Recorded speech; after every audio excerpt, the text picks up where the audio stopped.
झारखंड में विधानसभा चुनाव परिणाम सामने आ गए हैं, सरकार गठन भी हो गए हैं। हालांकि कुछ परिणाम ऐसे आए जो हास्यास्पद दिखने में लगे। पूर्व से ये कयास लगाए जा रहे थे कि ये सीटें जो हैं ये फिर से ये जीत कर चेहरे आएंगे, लेकिन कुछ सीटों पे जो है डिफरेंट रिजल्ट आने का मामला सामने आया है। हमारे साथ अंबा प्रसाद हैं और अपने सीट पे जो है काम करने और जनता के बीच में रहने के बावजूद बचाव पाने में नाकामयाब रही। हम उनसे जुड़ना चाहेंगे।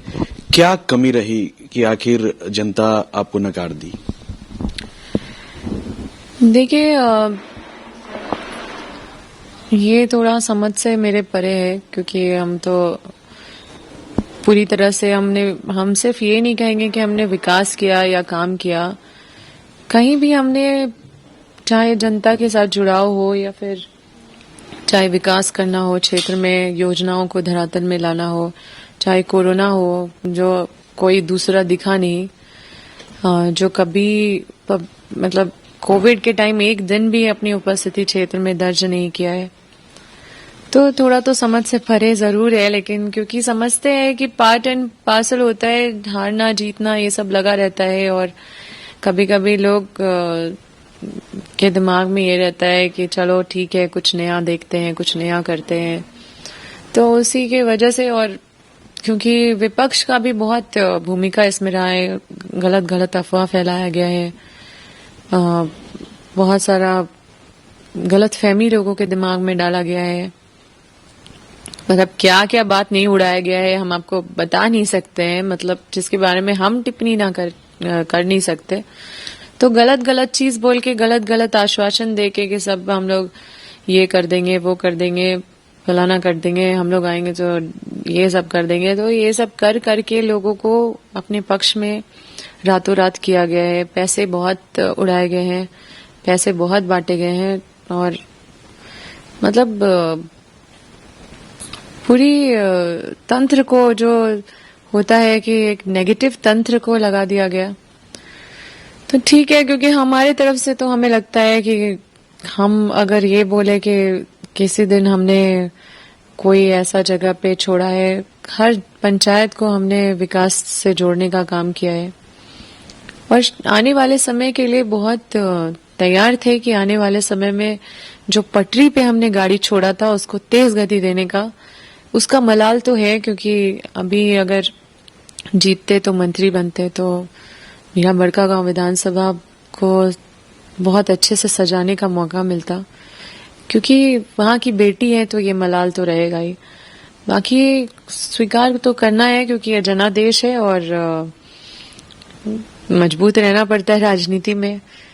मजबूत उसी तरह से जिस तरह से खेत मजबूत रहता है कि उसके ऊपर हल चले तभी कुछ फसल लग सकता है। जैसे पत्थर के ऊपर जब तक वो पत्थर को भी तोड़ना पड़ता है ताकि अच्छा मूर्ति बन सकता है, तो राजनीति भी उसी तरह का होता है कि सताया बहुत जाता है, बहुत धोखा दिया जाता है, बहुत आप अपने तन मन धन से भी न्योछावर रहते हो, लेकिन आपको मजबूत रहना होता है, क्योंकि एक जनप्रतिनिधि का बहुत बड़ा दायित्व होता है और हमें बहुत वाइडर स्कोप पे सोचना होता है। इसलिए इन सब चीजों से ऊपर उठ के फिर से हम अपने क्षेत्र में क्या हम इस दायरे पे रह के हम कर सकते हैं, उस पे जरूर करते रहेंगे। क्योंकि अंबा प्रसाद को राज्य के युवा जो है अपने आइकन मानते थे, हर मुद्दे को जो है मुखरता के साथ उठाती थी। आखिर कोई एक वजह बड़कागांव में निकलकर सामने आया क्या आपकी टीम या फिर आपके नजर में कि जो हाँ ये चूक हुई जिसके कारण जो है ये सामना करना पड़ा? देखिए, ये मेरी लड़ाई सिर्फ ये मेरी लड़ाई नहीं थी, ये मेरा पर्सनल लड़ाई नहीं है। मेरा क्या लॉस हुआ है? कुछ भी लॉस नहीं हुआ है। मेरा क्या नुकसान हुआ है? बस एक विजन, एक जो वो था मेरे अंदर, एक जुनून था कि हमको मतलब इस रेस में मतलब और तेजी से दौड़ना है और बड़कागांव को यहाँ से वहां पहुंचा देना है। बहुत सारी लड़ाई लड़नी है, हक और अधिकार की लड़ाई लड़नी है, आगे लोगों के साथ अच्छा कनेक्शन स्टैब्लिश करना है, क्योंकि ये मेरा सबसे कठिन कार्यकाल था। शायद लोग नहीं समझ पाए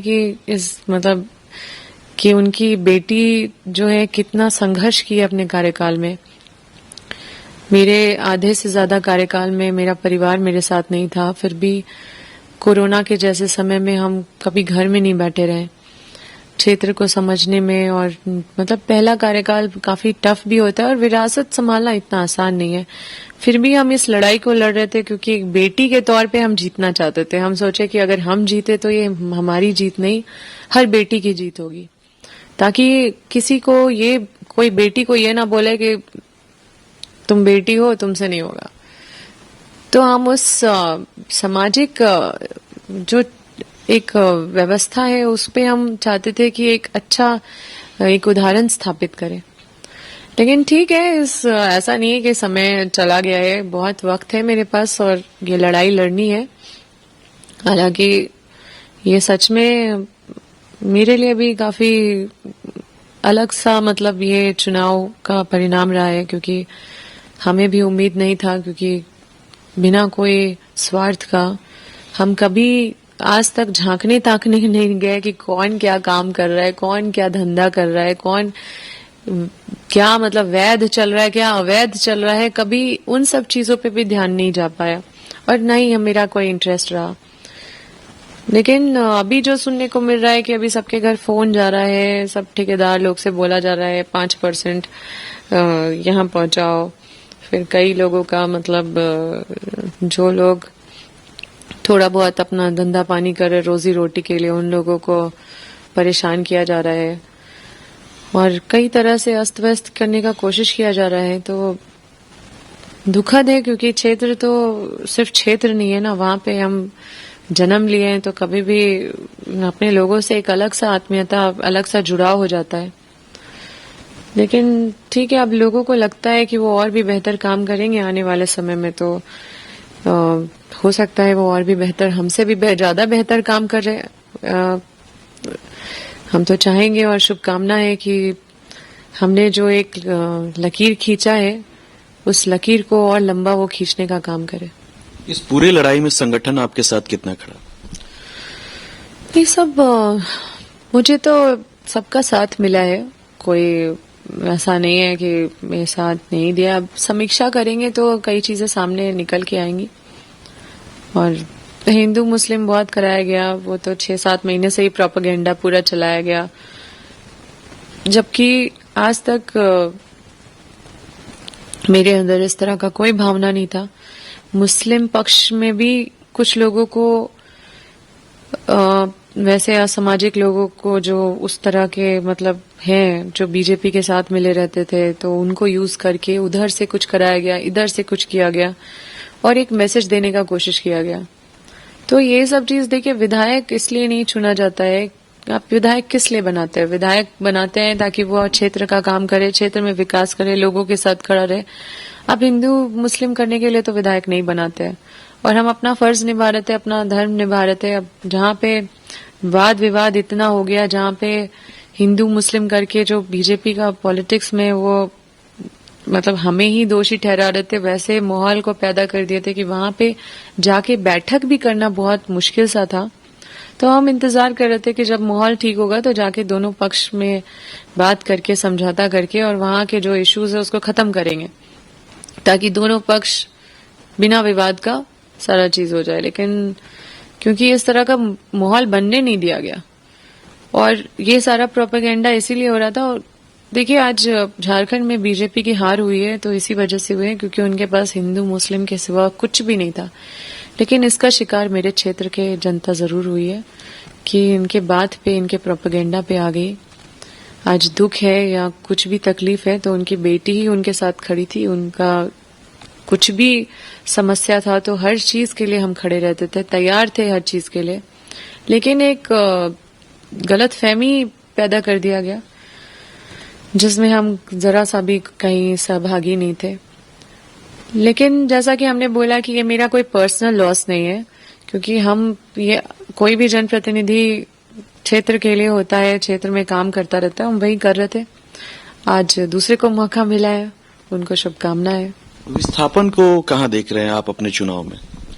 देखिए, सबसे ज्यादा विस्थापित का मामला उठाने वाला विधायक अगर कोई रहा है तो आप बता दीजिए कौन रहा है। हम हमेशा उठाते रहे हैं और मेरा पहचान यही रहा है विधानसभा में तो एक विधायक का सबसे बड़ा फर्ज क्या होता है कि आप विस्थापित हो, आप अपने क्षेत्र की आवाज को विधानसभा में बुलंद करें।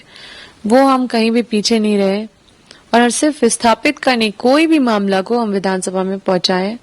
आज मेरे खिलाफ पूरा कैपिटलिज्म था, एनटीपीसी, अडानी सब मिलके मुझे हराने के लिए पूरा तंत्र लगा दिया गया और सबको एश्योर कर दिया गया कि तुम, मतलब टास्क दे दिया गया हर जगह। मतलब कहीं भी आप जाएंगे, धनबाद से जो है वहां से खबर आ रही है कि पूरा कंपनी आपके खिलाफ लगा हुआ था, कई जगह से खबर आ रही है और अपने क्षेत्र के लोग खुद बता रहे हैं कि आपके खिलाफ कंपनीज लगी हुई थी। तो ये सारा तंत्र देखिए, हम अपना पर्सनल, मेरा कोई दुश्मन नहीं है, चाहे गुंडा हो या गिरोह हो, इन लोगों से मेरा कोई पर्सनल दुश्मनी नहीं है, क्योंकि हम क्षेत्र की जनता के हितैषी है, इसलिए मेरा दुश्मन है ये लोग। और ये कंपनी वाले भी अगर मेरे खिलाफ अगर चुनाव में पूरा एकदम जो विपक्ष का साथ दे रहे हैं, तो विपक्ष का साथ क्यों दे रहे हैं, मेरे दुश्मन क्यों बने हुए हैं? क्योंकि हम जनता के साथ खड़े थे और यही वजह है कि सारा तंत्र को लगाया गया, बहुत ज्यादा ताकत लगाया गया। लेकिन ये मेरा हार नहीं है, क्योंकि हमने कुछ नहीं खोया है। हमने जो गति दिया था विधानसभा में, वो गति जरूर धीमा हो गया है, जो मुझे प्रतीत होता है। लेकिन अभी भी क्योंकि जनादेश है, तो हो सकता है कि वो मेरे से और भी अच्छा काम करे और यही चाहेंगे कि क्योंकि मेरा क्षेत्र है तो अच्छा काम होता रहे, कोई परेशान ना हो। जो खबरें आ रही है वो उतना अच्छा तो नहीं है, लेकिन फिर भी आने वाले समय में हो सकता है कि चीजें ठीक हो। आगे आने वाले जो पांच वर्षों में, उसमें अम्बा प्रसाद क्या करेंगी? देखिए, हम तो, मेरे पास बहुत कुछ है करने के लिए और इतना सारा जिम्मेदारी है, इतना सारा एक प्रभारी के तौर पे भी हमको जगह दिया गया है और बहुत सारा चीज देखना है।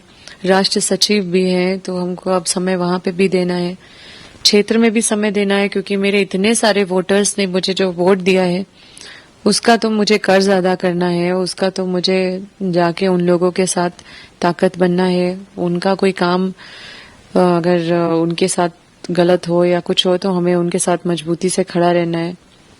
तो मैं कहीं भी जो मेरे साथ जो मतलब मेरे क्षेत्र है, तो हम कोशिश करेंगे कि जितना मेरे दायरा है, जितना संभव है हमसे, अभी पद में नहीं है लेकिन जो कर सकते हैं जरूर करेंगे, पीछे नहीं रहेंगे और क्षेत्र में बने रहेंगे। और जहां कुछ कमी हुआ है तो जाके लोग को बरगलाया गया है या फिर मिसगाइड किया गया है, तो उनको क्लैरिटी देंगे, चीजों को रखेंगे और सब चीज को ठीक करेंगे। एक अंतिम सवाल ये, चूंकि ये निजी तौर पे है, गृहस्थ जीवन में अम्बा प्रसाद कब प्रवेश करेंगी, कब निर्णय ले रही?